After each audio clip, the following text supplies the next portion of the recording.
I'm Kirstin and I am a volunteer and foster volunteer for Providence Animal Rescue League.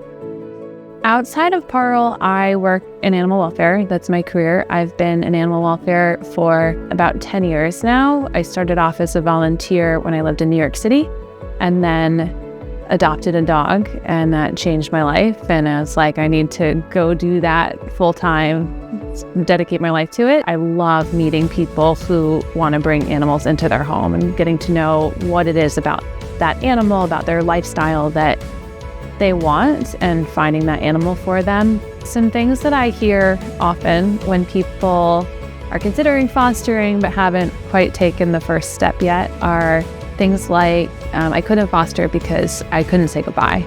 And that to me is valid. The goodbye is hard. There's two types of goodbye with fostering. There's goodbye because they got adopted, or in hospice fostering, there's goodbye because, we've given them that peaceful goodbye. When I bring in a hospice foster, I bring them in knowing kind of what that outcome is. When that time comes for them, it's not a surprise. It's something we've kind of prepared ourselves for. On the contrary, for animals who are adopted into loving homes, usually that goodbye is very easy. And I think that that's one of the big misconceptions of fostering is people say I couldn't foster because I'm afraid to let them go. I don't think I could say goodbye.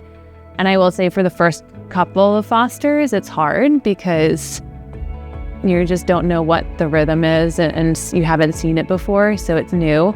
But as you do it more, I've found that you start to really see how special that moment is. So for me, goodbye is a party. Goodbye is important. It's exciting. It's exciting for that family. It's exciting for you because now you get to meet a new animal because you're going to send this one out the door and meet the next one. So another thing that I hear people say is that they don't have enough space. And that is also a valid concern. But a lot of these animals in a shelter environment, even the most sparkly, big, fancy shelters, they only have so much space for each animal and so much time each day to give that animal.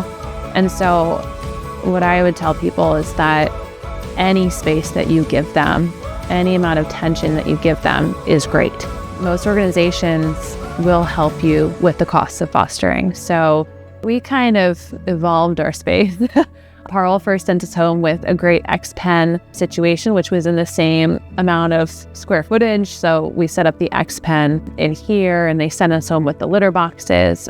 We just kind of took it upon ourselves to build that out once we decided hey, we're going to do this for a while. I've adopted my own pets and I absolutely love them, and they have brought so much joy and love into my world. And when you get to foster, you get to be part of other people's big adoption moments and you get to see their big celebrations. And again, that is what makes goodbye so special. And I think in those moments, it's really clear to me and hopefully to them and to everybody around that love is adoptable. You can bring home an animal that will just bring so much joy to your life and so much love to your life, and you get to give that in return. And it's really special to be part of those moments and also to celebrate people in their big adoption moment.